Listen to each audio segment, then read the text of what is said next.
Ben bir insanım. Etten, bedenden oluşuyorum. İnsan olabilmek. Yani benim şu anki gayem adam olmak değil. Adam olmak birilerine yaranmak demekti. Bu iyi bir şey değil. İsim bırakmak değil. Ad bırakmak, soy bırakmak değil. İnsan olmak. Yani bu dünyaya bir görevle geldim. Bunu bilmiyorum. Ama ne kadar insanca, güzelce, neşeyle, zevkle yaşayıp güzel şeyler paylaşabilirsem o kadar da bence ruhumun şad olacağına inanıyorum. Geldiğim yere ondan geldik ve ona dönüyoruz.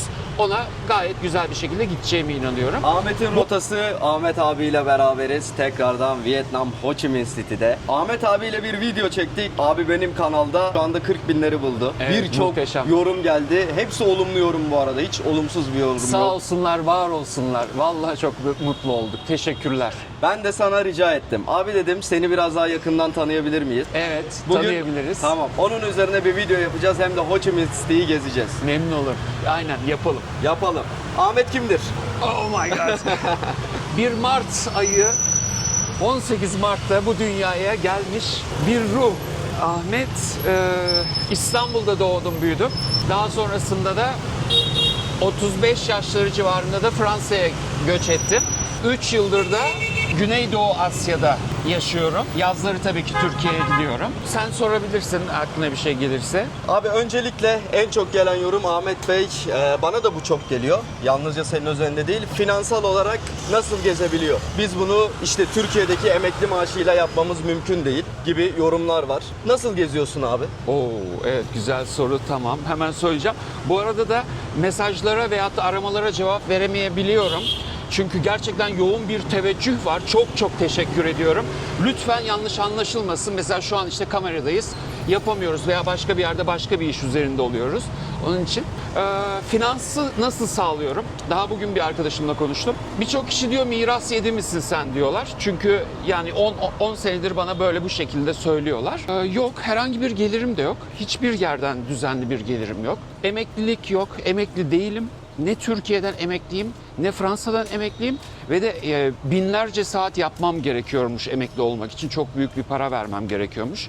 Yani ben çok az resmi çalışmış birisiyim. Devamlı hayatım boyunca bir şeyi takip ettim. Kafama göre çalıştım. Çok değişik işler yaptım. Ünlü insanlarla çalıştım. Daha başka finansı şu şekilde çözüyorum. En son 3 sene öncesine kadar Lüksemburg'da bir tane fast food restoran işletiyordum. Kebap üzerine. Buradan aldığım parayla işte 3 yıldır yiyorum yani. Bitiyor artık. Bitti gibi. Şimdi tekrardan çalışmak durumundayım. Yani bana bir şekilde yaradan para veriyor yani. Onun için evet. Çalışıyorsun aslında, belli bir miktar birikim yapıp yollara düşüyorsun. Evet, geçen sene mesela öyle yaptım. İpek turunu geçen sene 5 ay 6 ay öğretmenlik yaptım. Ondan sonra ve orada parayı kazandım. Onunla da Japonya'ya, Kore'ye ve bütün Asya'ya o turu o şekilde gerçekleştirdim. Araba giderin yok Türkiye'de yaşıyor gibi. Ev kirası vermiyorsun. Evet. Aidatın yok. Üstüne başına çok pahalı kıyafetler aldığını tahmin etmiyorum. Kesinlikle, hatta aynı 2-3 senedir giydiğim şeyler çok hep Ekstra öyle. lüks harcamaları Minimal yok. yaşıyorum. Minimal Çok doğru. yaşıyorsun. Yani- Bütün kazandığında seyahate Evet. harcıyorsun. Mesela Aslında basit.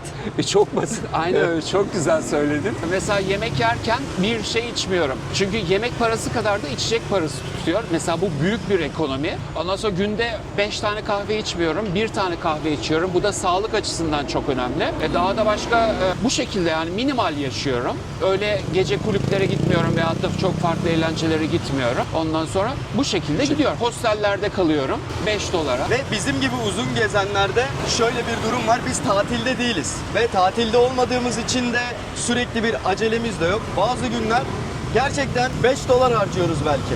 Hostelimizde oturuyoruz. Doğru. Ufak bir şeyler yiyoruz. Doğru. Biz her gün parti yapmıyoruz. Evet. Bunu söylememiz gerekiyor. Çok doğru. Ben mesela çok az yiyorum. Yani alıyorum yumurtayı haşlıyorum. 2 yumurta, öğlen ve sabah kahvaltısı o oluyor yani. Bazen Türkiye'den getirdiğim zeytin var. Yani böyle dervişler gibi bir kahvaltı yapıyorum. Hani öyle ahım şahım bir kahvaltı yok. Ama işte yolda tanıştığım bazı insanlar oluyor. Sağ olsunlar, onlarla birlikte işte onlar da bir şeyler getirmiş oluyor falan. O şekilde de her türlü yolumuzu buluyoruz Her türlü yani. yolunu buluyorsun. Süper. Evet. Normalde Fransa'da yaşıyorsun. Evet, adresim orada. Adresin Fransa'da. Evet. Fransız pasaportun da var. Evet. Bu sana kolaylık sağlıyor mu abi? Evet, sağladı. Mesela sağlıyor. sen Vietnam'a giriş için ücret ödemedin. Evet, Vietnam'a giriş için ücret ödemedim. Vize almam gerekmedi online olarak. 45 günlük muafiyet var, vize extension. Ondan yararlandım. Burası da eski Fransız binası, Fransa zamanından kalma. Şöyle Ve şu bir an yakından göstereyim. müze. Ho Chi Minh'in müzesi. Şöyle. Muhteşem gözüküyor. İçeri girip gezebiliyor muyuz ücretsiz bir Tabii şekilde? gezebiliriz. Baksana ne güzel Citroen 50'li yılların arabası falan var. Aa, Fransız. süpermiş. Evet. Ve Vietnamlı Tam şu Fransa an- dedik. Fransa. Onun üzerine geldi. Yani. Vietnamlı kadınlar da güzel güzel giyinmişler. Şu Her anda zaman. fotoğraf Onlar öyle çok çektiriyorlar. süslü. Peki abi, bu seninle de alakalı bir soru, biraz da Vietnam'la alakalı bir soru. Hemen şeyi de ekleyeyim yalnız. Tabii ekle, buyur. Fransız pasaportunun avantajı bir de şu oldu. Çin Türklere turistik vize vermiyor. Sadece iş vizesi veriyor. Ondan sonra bu vizeyi de yani bu şekilde, ama Fransızlara 15 gün vize muafiyeti getirmiş. Düşünsene, Çin'e hiçbir vize, zaten çok zor vize veriyorlar. Hiçbir vizeye başvurmadan direkt elimi kolumu sallayarak girdim yani. O benim için çok iyi oldu.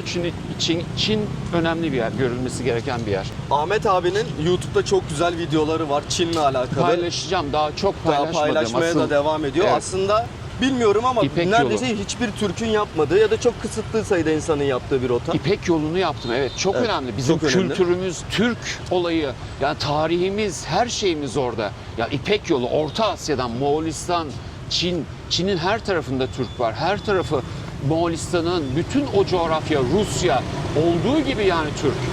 İnanılmaz bir şey. Yani oraya gidince anlıyorsun. O kadar okuyunca falan anlaşılmıyor. Ve ben şok oldum gerçekten. Yani ben bir milliyetçi veya Türkçü değilim. Ama her taraf Türk yani. Anlayamadım bu işi. Ve o gelenekler, o kültür, o yaşantı, eski şeyler orada devam ediyor. Ve ben bunu bilerek yaptım. En eski atalarımızın geldiği Orta Asya'ya gittim. Ve oradan da işte İpek yolunu yaparak Türkiye'ye geldim. Türkiye'ye geldi. Müthiş bir şey. Paylaşacağım onları. Ahmet'in rotası. Zaten Evet. takip etmeyi unutmayın mutlaka. Abi, ruhunun yaşının 25'lerde gezdiğini biliyorum. Oo, teşekkür Evet. ederim. Beden olarak kaç yaşındasın? Beden olarak da 35 gibi hissediyorum. 35, tamam. Senin yaş grubuna var mıdır bir tavsiyeleri, yola çıkmaları adına özellikle? Bizi çok fazla sayıda izleyen olduğunu biliyorum. Tavsiye, yaş hiçbir şekilde önemli değil. Yaş gerçekten önemli değil. 60 yaşında, 70 yaşında insan gördüm ben. Tek başına giden, dolaşan 70 yaşında birçok insan var. Hatta bizim hostelde de var. Japon birileri var. 80 yaşında belki Bayağı onlar. gerçekten Evet. çok tatlılar ve Evet. şeyler. Ama yaşları büyük. Japonya'da böyle bir olay da var. Japonlar çünkü biraz da nasıl söyleyeyim, çok yaşlılar. Japonya'ya gittiğimde de bunu gördüm. Aşırı uzun yaşıyorlar. Yani o da ayrı bir dert be kardeşim. Hep her tarafta böyle gidiyorlar. Bir noktada. Allah bence güzel ömürler versin. Keyifli bir yaşam, kaliteli bir yaşam versin ve vakti geldiğinde de bu dünyadan maceramızı tamamlayalım. Yaş gezmek için bir problem değil. Dil ne kadar problem? Dil. Evet. Dil çok bir problem değil. Çünkü yaydığımız frekans çok önemli. Hani hangi kafa, hangi zihniyetteysek ona göre insanlarla karşılaşıyoruz. Yani Allah bizi, evren bizi onunla karşılaştırıyor. Neysek ona göre insanlar geliyor. Onun için de o insanlarla kolaylıkla anlaşabiliyoruz. Yani olay bu şekilde. Hani ama tabii ki benim İngilizcem var. Fransızca hiçbir işe yaramıyor. Almancam da var. Almanca da hiçbir işe yaramıyor. Ama Orta Asya'yı dolaşırken Türkçe biraz işime yaradı. Çünkü rakamlar hep aynı. 1, 2, 3, 4, Öyle 5 devam. aynı. Bütün Orta Asya Türkleri de aynı. Ahmet abi, zaman zaman peki seyahat ederken psikolojik anlamda yorulduğun oluyor mu? Kendine ait bir konfor alanım olsaydı, yerleşik bir düzenim olsaydı diyor musun? Tabii çok. Çok, hatta iyice artık yorulduğumu hissediyorum. Bu sefer Vietnam, Tayland, Filipinler geldim. Ama arkadaşları ziyaret etmek için geldim. Yani artık bir yere gideyim, bir şey yapayım istemiyorum. Hani sadece nerede Türk arkadaş var, yiyip içelim, oturalım, muhabbet edelim, o dertteyim yani başka. Çünkü yoruldum gerçekten. Yoruldum. Ve evet, bir düzene de geçmek istiyorum. Gerçekten de köklenmek istiyorum yani. Ama bakalım nasıl olacak bilmiyorum yani. Vietnam'da bu köklenme olabilir mi? Burada yaşamayı düşünür müsün? Olabilir. Burayla ilgili biraz umudumu kaybettim. Ama Neden olabilirdi. umudunu kaybettin? Ya çünkü hani bir iletişim, böyle bir ciddi bir birliktelik yakalayamadım yani. Onu yakalayamadım. Bunu o sen mi şekilde. yakalayamadın, yoksa bunu Vietnamlı kadınlarla yapmak birazcık zor mu? Çok güzel bir soru. Bunu ben kendimde bulurum. Her zaman bir durumla karşılaştığım zaman bütün sorumluluk kendimdedir. Bütün insanlar için de bu geçerlidir böyle. Ama yani başkasına suç atmakla hiçbir iş olmaz. Ben de sanırım sorun. Sen de. Yani olay bende. Tabii. Çünkü olayın özü bu. Hayatımızla ilgili %100 sorumluluk bizde. Doğanın kanunu bu. Yani buyuz yani. Başkası suçlu değil, benim olay. Tamamen senle bitiyor. Evet. Sen bir dönem terapistlik de yaptın. Evet.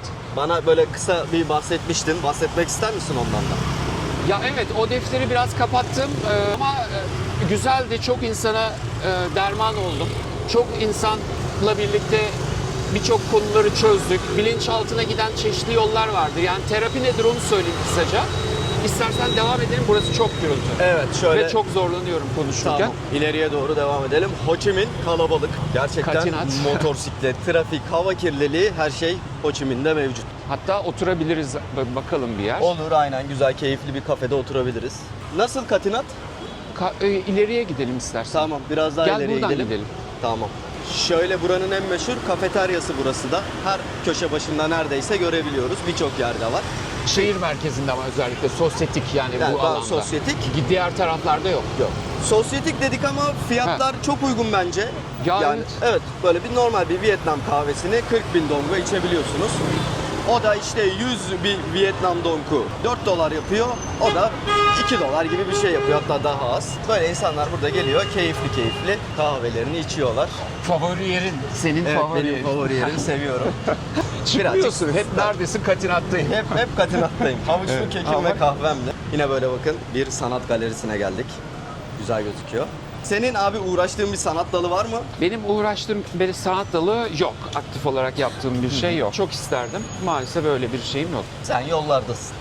Ben yollardayım. Evet, aynen öyle. Ben bir zamanlar çok araştırır, çok okurdum. Ama bence okumaktan ziyade sanat insanın kendisini ifade etmesi açısından özellikle çok çok önemli bir şey. Bir numaralı psikolojik tedavidir aslında yani. Aynen öyle. Peki abi, daha genç yaşlarda yola çıkmak ister miydin? Daha Gençlere ne tavsiyen olur? Bizi buradan izleyen bir sürü de genç Evet. arkadaşımız var. Kesinlikle sırt çantamı yapıp gelsinler. Yani Avrupalılar zaten 18'den itibaren başlıyorlar. Yani hep ben o zorluğu da yaşadım. Çünkü hep 20-25 yaşlarında insanlarla birlikte kalıyoruz. Bazen iyi oluyor ama bazen de çok can sıkıcı olabiliyor. Keşke genç yaşımda gelseydim buralara. Çok daha farklı olurdu. Çok daha farklı olurdu. Daha farklı olurdu. Ama böylesi de güzel yani. Yaş sınırı yok. Önemli Tabii. değil. Ama buradan genç arkadaşlara nacizane tavsiyemiz olsun. Gerçekten bütçenizi güzel ayarlayın. Yani işte çalışıp belki belli bir miktar para biriktirip, uçak Evet. biletleri pahalı, farkındayım. Evet. Ama geldiğinizde burada gerçekten özellikle Türkiye'ye göre harcamalarınız epey bir düşecek. Bana yazabilirsiniz, Ahmet abiye yazabilirsiniz, Ahmet'in rotasına. Biz de yardımcı olmaya çalışırız.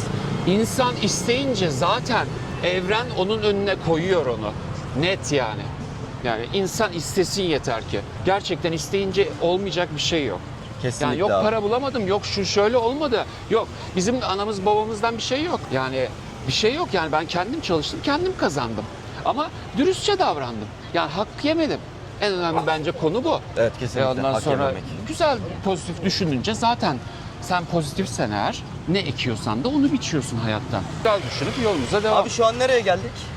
İşte burası meşhur katedrali merkezdeki. Katedrali. Şöyle. Şu anda galiba bir inşaat halinde mi? Evet, inşaat halinde. Hemen sağ tarafta gene Fransız binası. Şu an postane olarak da halen aktif. Gel içine girelim gör yani Evet. burası muhteşem bir yer. Uzun süredir Ho Chi Minh'deyim. Valla buraya gelmemiştim, güzel oldu. Hem de size buraları da gösterelim, hem de sohbetimize devam ediyoruz zaten. Gel Gökberk bak. Buydiyen. Gel. 1886 1891 arası. Hep üzerlerinde Fransızca ünlü insanların isimleri yazıyor. Chape, Ampere, Galvani. Vay, Evet. muhteşemmiş. Çok muhteşem. Baksana tamamen işte Eski bir Avrupa'daki. postane, hatta galiba abi buradan şu an ben sevdiklerime, aileme kart Evet. yollayabiliyorum değil mi? Evet, evet. Vietnamlar burayı çok güzel aynı şekilde işletiyorlar. Muazzam. Buradan kartpostal yollayabiliyoruz. Nostalji.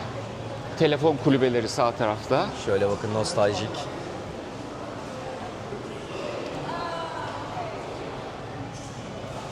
Yine turistik alışveriş yapabileceğimiz yerler var. Evet. Buradan kartları seçiyoruz sol taraftan.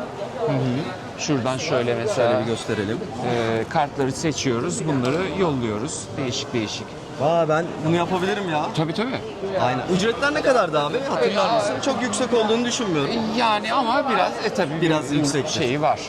Tabii. Sonuçta ta buradan Türkiye'ye belki Avrupa'nın bambaşka bir yerine yollayacağız. Yani ben bir gezgin olarak yollayamadım.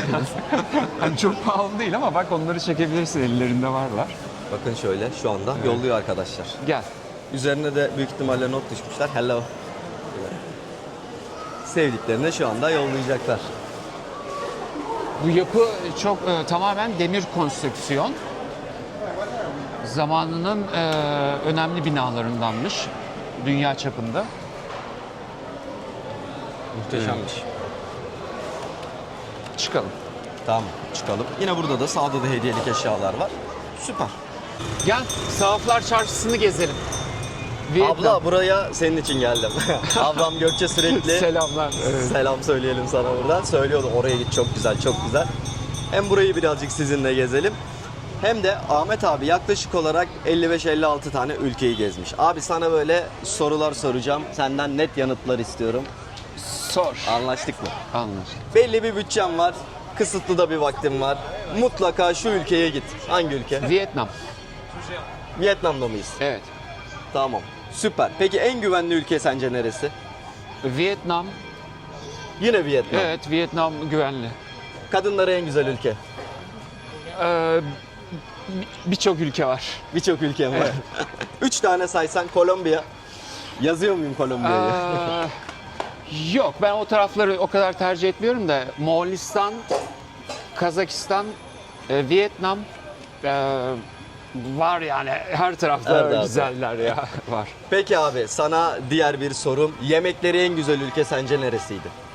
Yemek en güzel ülke, bu konu biraz karışık. Yemekleri en güzel ülke Türkiye bir kere. Evet bence de. Yani Türkiye. hani yabancı gözle bakıyorum. En güzel ülke Türkiye. O etin işlenişi, yani başka bir şey. Yani bu işini iyi yapanlar muazzam yemekler çıkartıyorlar Türkiye'de. Üstümüze yok yani. Türkiye dışında bir yeri Türkiye söylesen. dışında Çin'deki yemekleri sevdim. Orada mantı türünde çok şeyler var. Ondan sonra çok güzel yapıyorlar. Çin, evet, Çin diyebilirim. Çin diyebilirsin. Evet, Peki abi. Tayvan aklıma geliyor. Japonya sushisi, rameni, udonu, sorry. Ondan sonra evet, Made in Kendini Japan. en güvensiz hissettiğin ülke neresiydi? Made in Japan. Kendimi en güvensiz hissettiğim ülke Çin'den çıkarken sorguya aldılar. Uygur bölgesine gitmiştim.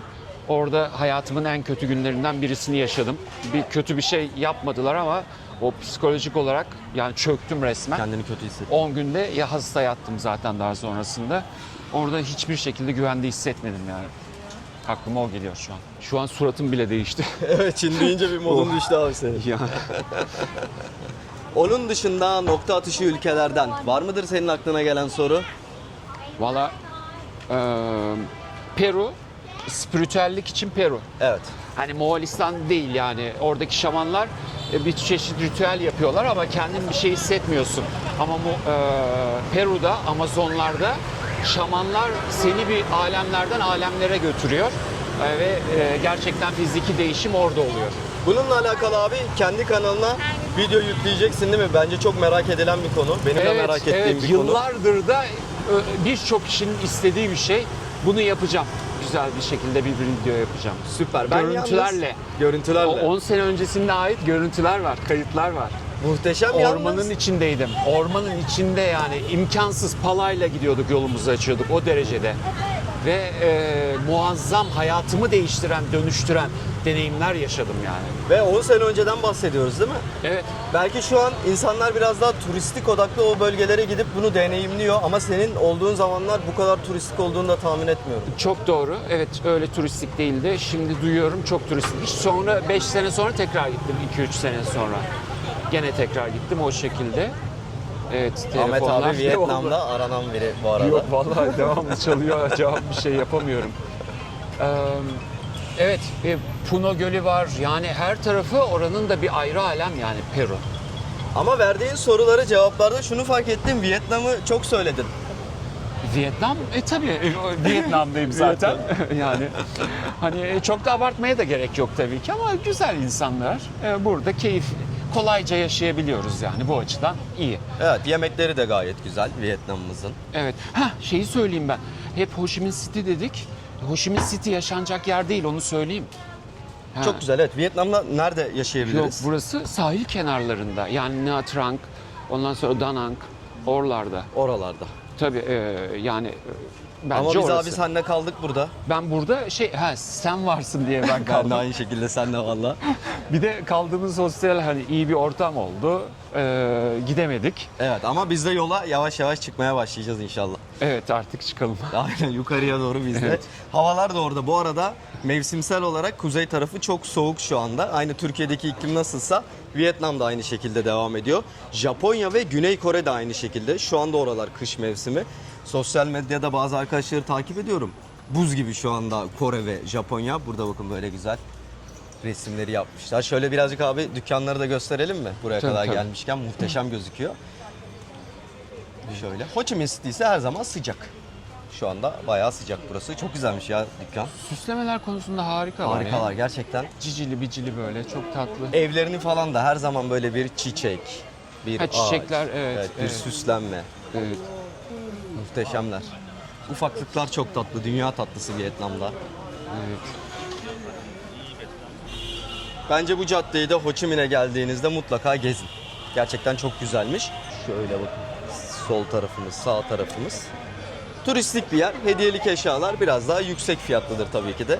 Dünyanın her yerinde olduğu gibi. Sen ya. Hello. Kız kapıyı aç canım benim. Kafayı Görüyor uzattı, musun ya? hala bakıyor bize. Nasıl tatlı küçücük bir şey. Burada böyle bakın ufaklıklar motorun işte ortasına oturuyor, önüne oturuyor. Ya doğuştan yükleniyor onlara.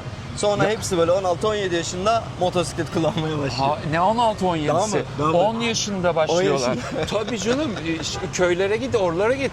Çocuklar sürüyor motorlar üzerinde.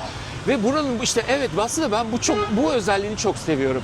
Ya 17 yıl, 18, o Fransa'da o Batı'nın o kuralları, o işte yok kırmızı ışıkta dur, şöyle yap, böyle yap, şudur budur. İnsanları böyle bir kandırıyorlar. Devamlı bir kural üretiyorlar. Sonra uymayanlarla uyanları birbirlerine karşı karşıya getiriyorlar filan. Neyse, ama burada yok. Sen ne eziliyor, ne kaza oluyor, ne bir şey oluyor. Kırmızıda da geçiyor, onda da geçiyor, bunda da geçiyor. Ama insanı insan. İnsanlar yani kendi başlarına yaşayabiliyorlar. Yani polis görebildin mi? Hiç polis gördün mü etrafta? Hiç yok. Yok. Ama bir iç güvenlik var işte. Yani bu çok hoşuma gidiyor benim, özellikle Vietnam'da. Ya halk ortada yani. Halk her tarafta, köşe başlarında herkes yiyecek satıyor. Ha evet, yürüyecek kaldırım bulamıyoruz şu an yürüdüğümüz gibi. Motorları koyuyorlar. Her taraf motor. taraf. İşte her taraf önünde geçiyor, orada oturmuş yemek yiyor kaldırımın ortasında falan. Ama yani bu normal, bu güzel aslında yani. Bir düzensizliğin içinde düzen var aslında. Evet, çok teşekkür ederim. Aynen onu söylemek istiyoruz. Yani bu benim çok hoşuma gidiyor ya. İnsanlar özgür olduğumu hissediyorum burada. Ben de. Asıl konu bu. Yani Çin'e gittim, muhteşem, mükemmel, teknolojik, acayip yapmışlar. Ama her tarafta bir şeyler var yani. Konuşmayayım yani. Yani yok yani. Ama burada hissediyorsun, özgürsün, şeysin. Burası da komünist ama böyle bir şey yani. Halk cumhuriyeti olduğunu hissediyorsun. Çok güzel bir şey bu. Kesinlikle abi, kesinlikle dediklerine katılıyorum. Kendini özgür hissetme noktasında Vietnam, Tayland da bence aynı şekilde. Ya bu coğrafyanın geneli ama bu Vietnam'da daha da fazla hissediyorsunuz. Kimse kimseye karışmıyor. Kimse kimsenin işine mani olmuyor. Abi galiba bu coğrafyanın insanında kıskançlık, kibir, gıybet. Kibir bunlar da- var. Kibir var. Gıybet her tarafta, bütün toplumlarda var. İnsanın olduğu her tarafta var. Burada Zarar tabii verecek ki seviyede mi değil buradakiler diyelim. daha naif, daha böyle kendi alanlarına odaklı yaşadıkları için başkalarını öldürmek, başkalarını fethetmek, başkalarını kendi dinini veyahut da bir ideolojisini, öyle bir konu yok burada. Buradaki adam yan dükkanda ne satıldığını bile bilmiyor. Böyle bir durum var. Hani biz ilk başlarda çok yatsıdık. Ne kadar salakça bir şey falan dedim yani. Bu böyle bilmez misin şu sokaktaki yeri? Yok, bilmiyor. Ama sonra anladım ki yok, bunlar da böyle güzel. Ya böyle güzel abi. Öyle. İlla bilmesine gerek yok ki. Sen yolunu iyi şey yap. Git bul diğerini. İlla bilmesine, haber olmasına gerek yok. Bir de şunu söyleyeceğim. Telefon mesela bir yere gidiyoruz. Ben mesela şekerli yemiyorum. Monosodyum glutamat istemiyorum. Ondan sonra acı yemiyorlar var. Şu var, bu var. Bunları abi 2 saat buradakiler İngilizce bilmiyor öyle tam olarak. Bazıları bilir. Güzelce telefonuna tercümeden yazın lütfen. Ondan sonra yazın. Ne olursa olsun böyle belli bir kalıp. Ben onu yanımda taşıyorum. Tak çıkarıyorum, gösteriyorum. Karşımdakini yormuyorum, onun hakkını yemiyorum, onun saatini almıyorum, onun işi o değil. Onun işi o yemeği sana vermek düzgünce. Ondan sonra gösteriyorum böyle, tamam diyor, şöyle diyor, oluyor, bitiyor yani. Sonra bana soruyor nerelisin? Ben Türkiye'denim diyorum, Türkiye'liyim diyorum. İşte bu hiçbir şey, bu en büyük reklamdı. Bu diyor ki bu insan görgülü bir insan, bu insan gün görmüş ve o zaman sevgi doğuyor. Öbür türlü git adamın burnundan getir. Hani en basit şeyi anlatıyorum tabii bu arada. Ondan sonra da öbür tarafta şovinistlik yap. O bizim yolumuz değil yani. Abi son sorumu sorayım sana senin de izninle. Evet. Ben bunu sevmiyorum. Sormayı da sevmiyorum aslında. Bakış açım da böyle değil hayata karşı. Fakat buradaki Türklere bakış açısı nasıl gibi bir soru sorayım. Bence önemli olan insan Evet. olmak. Senin Tamam. dinin, dilin, ırkın çok önemli değil. İyi insansan her yerde sana iyi bakarlar. Çok güzel. Ama belki bir ön yargıları vardır. Tamam. Vietnam'da 3 sene içinde çok insanla karşılaştım. Çok Vietnamlıyla görüştüm. Bana bir tanesi Couchsurfing'den bir kadınla tanıştım. Problemli bir tipti ama belli. Ondan sonra bana dedi ki sizin Türkiye'den geliyorum deyince dedi ki sizin orada dedi şeyi öldürmüşler. İtalyan bir gelinlikle dolaşan bir kız vardı ya. Hatırlıyorum. Maalesef öyle bir şey oldu. Kadın direkt negatif bir şeylere odaklanmış. Türkiye çok fena diyordu yani. Katil yani öldürüyor falan öyle bir imaj. Ama dediğim gibi o dar okumuş ama dar bakan Dar bir kesimdi. Başka tarafta Türkiye'nin yerini çok bilmiyorlar buradakiler. Evet. İsmini de bilmiyorlar çünkü Vietnamlılar mesela Fransa'ya FAP diyorlar. FAP. Fransa'ya bütün dünya Fransız diyor. Bunlar FAP diyor. Türkiye'ye başka bir şey diyorlar. Hani anlatıyorsun, haritada gösteriyorsun, gene bilmiyor, anlamıyor. Bir tek bir kişi sordu. Arapça mı konuşuyorsunuz, Arap mı diye. Ben dedim Türk ayrı bir şey, Arap ayrı bir şey. Ondan sonra ama bir tane arkadaşım da var. O da okumuş, gün görmüş birisi. İyi bir pozisyonda çalışan. Ondan sonra bana bir gün gidiyoruz böyle Aziz Nesin falan bir şeyler yapıyor. Böyle komik birisi, neşeli bir insan. Çok seviyorum. Dedi ki Aziz Nesin dedi. Dedim sen ne diyor? Aziz Nesin dedi. Dedim nasıl Aziz Nesin? Sen nereden biliyorsun dedim. Ondan sonra çok komik adam dedi. Çok komik adam. Ondan sonra evet dedim ama biz başka tarafıyla tanıyoruz. Belki o bizim algımız. Hani hep %60, %70 böyle dedi falan diye. Ondan sonra hep onu söylüyor insanlarımız ama Aziz Nesin bize çok güzel, komikçe, güzelce, neşeyle birçok anlattığı konular var aslında. Ve çok büyük bir adammış. Yani buradaki kız, yani buradaki insan onu biliyor ve 2 tane kitabını okumuş. Yüzü gülüyor diyor, çok neşeli bir insan diyor. Çok oldum. Abi çok özel olmazsa son soru dedim ama son bir sorum daha olacak. Dünya görüşün ve siyasi görüşün nedir?